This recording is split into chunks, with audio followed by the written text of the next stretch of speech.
So what are we looking at today?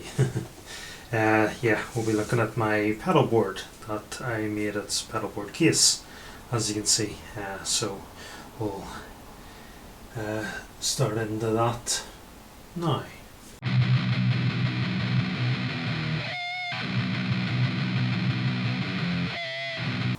Okay, so this is my pedalboard that I made. Some people maybe go, no, it's not all that good, it's not all that perfect, but at the end of the day, I gave it a try. This is my second pedalboard I've made. First one probably didn't go that well, but it worked for a few years anyway. But this one, you can see, have the metal around the corners to give it some protection. Have the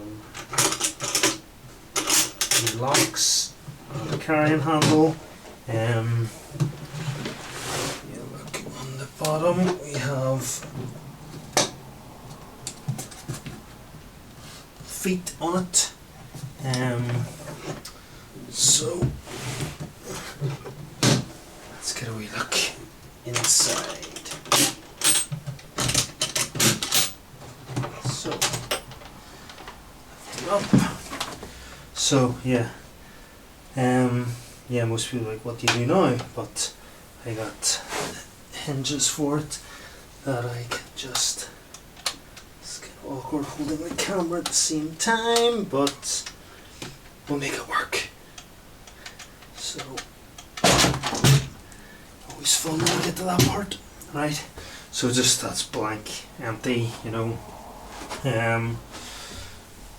But right, what we have on the pedalboard, I have Boss ME80 guitar multiple effects. Everyone kind of knows about these or has had one of the variations they have, the ME50, ME25.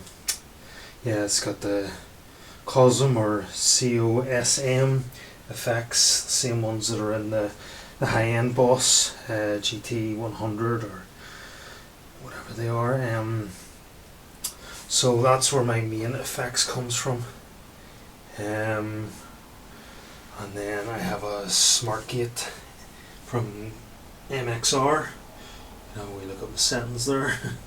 And then the Audio Tuner Plus, so that's the plus one, so you get like countdown timer on it. And then as you can see, it's all held in with Velcro, and there's space up here because I have, for my Picura, I have foot switch there, and then I have foot switches here for my other amps and stuff, because I have two of these, because on the Ramble you can put the two of them in. So it gives room for them, and then there's always a wee bit of room to add like one extra wee pedal or a couple depending on what I'm using. Right, I'll pause a wee bit and then get cables all set up and stuff, as if that matters, but whatever. See you in a bit.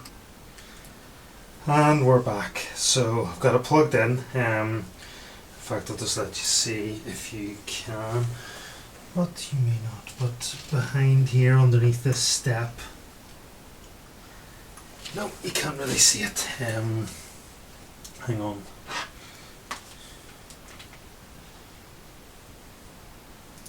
So, and here you can see there's a power bank under there. So it's velcroed in like everything else, and so that'll supply the power to everything, obviously. And then yeah, I do need to get a right angle like this one for here, just make it fit a bit better, but we'll kind of get there. And yeah, the Boss, just if any is care or want to know what I have set up on this, the main one I always use is the Cheap Screamer, so that's pretty much mostly on all the time, and it's just drive and tone down and level up full, just tightening up the sound really. compressor is dialed in there. I don't know about, I could probably do a fine tuning it, but that was used on the reason, just on that part with the long sustained notes. I was using that, so it's just been dialed in, and just anytime I want a wee bit of compression, there it is. For the modulation, I'm in the Harmonist. I would use that for Richie Sambora. Every Road Leads Home to You on the solo, there's like a chorus harmonizer sort of pedal on, so usually you'd be using that. Sometimes a wee bit of chorus, but mostly it's on that. And then on the delay, I'm on the tape delay. So there's them settings. I don't really use it that much, but it's there.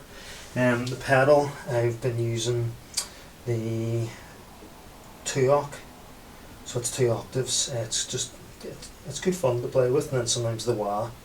That's the main sort of thing. And then there's a second effects thing. I can just have a boost or a tremolo. That's just been thrown on the odd time to try something out. There is preamp, but I don't use that. But as I said, the main thing used is the Tube Screamer. The rest of the stuff is just once in a blue moon. And then the Smart Gate, that's usually on. And then tuner. I think everyone knows how a tuner works by now. And then, yeah, as I said earlier, up here is just where I have my foot switches. So yeah, that's my pedal board. In fact, maybe. So yes, we're chatting about the pedal board.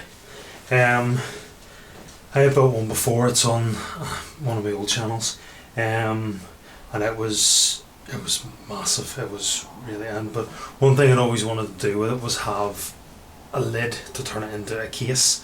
So it was one of them things that it sort of came up with in my head, but I'd never actually finished it. And that one was only built out of like scrap wood I found in a shed at the house I was living at. So it wasn't really perfect, and it did the job for a while, and then I just knew I wanted to build a new one and see how much better I could have it. Possibly at some point I might try and do like my logo or something on the case or something. That is just a bit boring, plain black, so you kind of want something on it. So I might put the Zaltais logo on it or something. We'll see. But yeah, I wanted to make sure there was room to add on the odd pedal, but with that Boss ME80, that sort of gives me what I need right now. And then I had done the step on the first pedal board, so I brought it back because it's really, really handy to store power supplies and stuff, and your cables can go in there or in your bag, just depending, but it gives you options. If I was making it for someone else, I would have probably paid a bit more attention to detail, but there was like the metal strips were running out, so one part on the top you can see it's instead of one long strip, it's a long strip, and then the end is just another one added on. And I had to do it with the wood as well because I was running low, and I was like, I'm not going to go and buy another big piece of wood just for a wee tiny bit. So it's something I could always come back to and just tidy it up a bit. But I'm quite happy with it, and it's something I could take out live, and it would hold up because the paint is actually fence paint. So I wanted something that was going to be tough, and yeah, so that's my pedal board. If anyone wants one made for them, leave me a comment, send me a message. I would, yeah, as I said, I would make one better for someone else, but as this is for me, yeah, I'm happy with it. You can have all them imperfections, and that just says, I made it. It's not something you can buy in a shop. It's, to my specifications. And with each job like this, like these I made, you're going to learn something new each time, and the next one's going to improve, because when I look at the first one I did and then look at this one, this is a massive step above that. So there is that to look back on. We're always improving day by day, in every way I'm getting better. That's the way to look at it. Try and stay positive, everyone.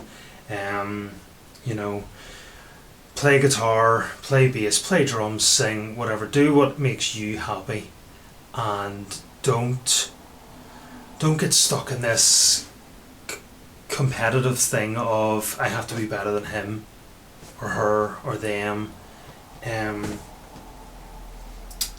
You're competing with yourself. Am I better than I was last year, 10 years ago, a week ago, yesterday? That's all that matters. I think musicians could learn a lot from, if anyone's into like mountain biking, you watch them doing the slope style, and you'll see they're cheering each other on. They're not going, oh no, I hope he falls off because then I'm going to win. No, they're cheering each other on, and whenever they do a good run, they're running up, cheering, hugging them and celebrating, because they've got the right idea in that you're not against everyone else. You're all there together. You're trying to beat yourself. You're trying to do your best run or your best gig, whatever. We can apply it to ourselves. You're trying to do that, and if you win the competition, then that's brilliant. But it's this supporting each other and being there for each other, and not have this whole idea of we're playing a gig, we have to do better than that band and that band and that band. No, that's never going to work. You do that, no bands are going to like you, and no bands are going to want to play with you. You're all there trying to do your best, and you're supporting each other. It's a scene where you're supporting each other, and you're being there for each other, and you want everyone to do their best, and then you want to do your best as well. And I don't know, that just sort of came out in a bit of a rant there, but it's something I've been sort of seeing and understanding. There's stuff we sort of think we know about when we're younger and starting out in bands, and yeah, you get a bit older, you learn a bit, you watch a bit, like me saying there, watching Red Bull, the slopestyle events and stuff, you see them, the support and the camaraderie and stuff, it is brilliant to see, and you are starting to see it at gigs and stuff, and you probably haven't seen it in a lot of them, but it's just with some of the bands I've been in and have known possibly over the years, you see this sort of, oh, we have to be better, we have to blow them out of the water. No. Half the time you're different genres, half the time even if you're in the same genre, you've got different influences, different ideas of what you want to do, you're a different sort of player, everyone's trying to go, oh, I'm the best lead player out there. And it's like, it doesn't matter how many notes you can play in a row.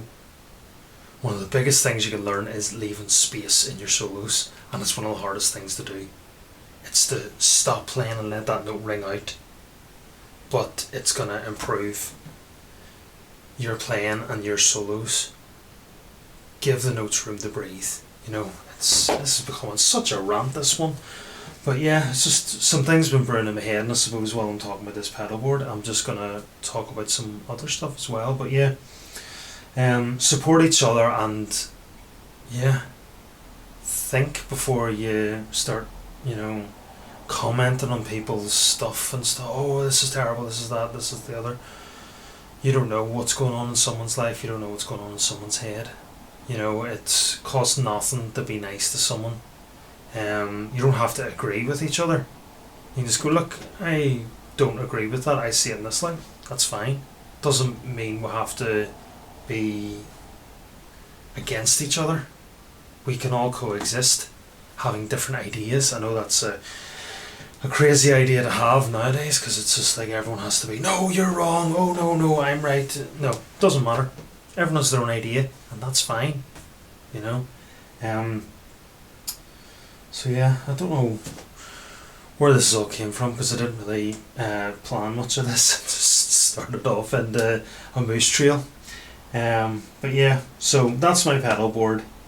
Hopefully it will be on the stage at some point soon. I'm trying to get stuff worked on, my band stuff finally, so should have demos up at some point. I'm hoping to get them up, and then hoping that'll help me find some members.